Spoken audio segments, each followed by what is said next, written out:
گوشت آپ تھوڑی دیر کے لیے رکھ دیں، کتنی جلدی وہ خراب ہونا شروع ہوتا ہے نا، کتنی جلدی. فریج کے باہر آپ نے سالن رکھ دیا، شام کو ذائقہ چینج.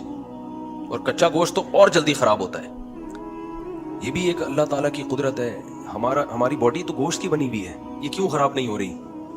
میں نے تھوڑا سا پڑھا ہے اس کو. ہر وقت باہر کے جراثیم ہمارے اس گوشت پہ حملہ کر رہے ہوتے ہیں، ہمیں سڑانے کے لیے، کھانے کے لیے. اندر کے جو جرمز ہیں نا ہمارے، جو ہماری باڈی کی حفاظت کے لیے اللہ نے پیدا کیا، وہ 24 گھنٹے بندوقوں اور توپوں سے ان پہ فائرنگ کر رہے ہوتے ہیں. یہ 24 گھنٹے کی جنگ ہے بارڈر کی. 24 گھنٹے جو وہ جرمز جو ہماری باڈی کی حفاظت کے لیے اللہ نے بنایا، وہ 24 گھنٹے لڑ رہے ہیں کن جراثیم سے؟ جو ہماری باڈی کو خراب کرنے میں لگے ہوئے ہیں. ہر وقت کی جنگ ہے یہ، ہر وقت کی لڑائی ہے یہ. وہ ادھر اٹیک کر رہے ہیں، یہ ان پہ اٹیک کر رہے ہیں. کچھ ان کے مرتے ہیں، کچھ ان کے مرتے ہیں، لیکن یہ انڈے بچے پیدا کر چکے ہوتے ہیں مرنے سے پہلے. پھر یہ فائٹ کر کے یہ اسٹرانگ ہو جاتے ہیں. جس ملک کی فوج نے زیادہ جنگیں لڑی ہوں تو وہ زیادہ اسٹرانگ ہو جاتی ہے نا. تو یہ بھی ایسے ہی، یہ اگر جنگ نہیں لڑیں گے تو یہ ویسے ہی مر جائیں گے بیچارے.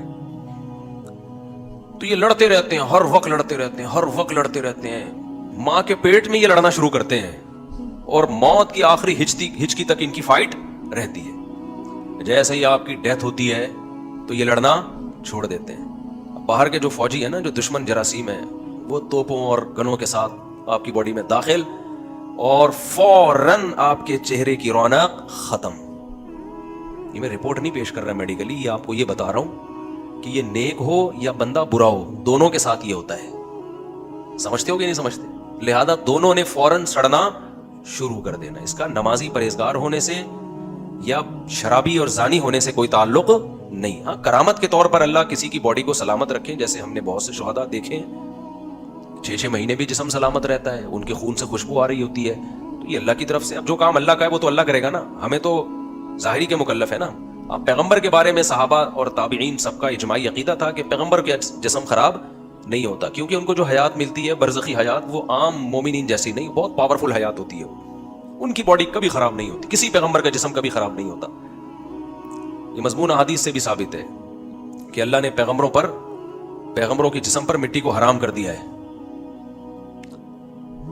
تو اور کمال کی بات یہ کہ یہ دشمنان اسلام بھی یہ بات سمجھتے ہیں. تبھی سید الانبیاء صلی اللہ علیہ وسلم کے جسد اطہر کو بہت دفعہ قبر شریف سے نکالنے کی اسلام دشمنوں نے کوشش کی ہے، اس میں کامیاب نہیں ہوئے. تبھی نبی صلی اللہ علیہ وسلم کی قبر مبارک کے ارد گرد جو ہے وہ سیسا ڈالا گیا ہے تاکہ کوئی سرنگ بنا کے یہ جسارت نہ کر سکے. اور اللہ نے یہ مقام ابو بکر و عمر رضی اللہ عنہما کو بھی دیا ہے کہ ان کی باڈی بھی سلامت ہے. غالباً عمر بن عبدالعزیز رحمہ اللہ کا دور تھا یا ان کے بعد کا دور تھا. حضرت عمر رضی اللہ تعالی عنہ کے قبر مبارک کی جگہ کھل گئی تھی تھوڑی سی، بارش سے یا کسی اور وجہ سے. تو مورخین لکھتے ہیں کہ اتنی خوشبو وہاں سے ظاہر ہوئی ہے، اتنی خوشبو.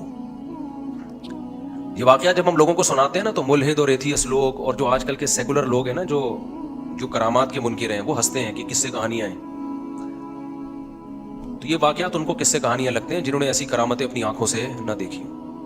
ہم نے تو چونکہ اس زمانے کے شہیدوں کے خون کی خوشبو سونگھی ہے، اس لیے ہمارے لیے اس واقعے کو تسلیم کرنا بہت آسان ہے کہ یار یہ تو آج کے شہیدوں کے ساتھ ہو جاتا ہے.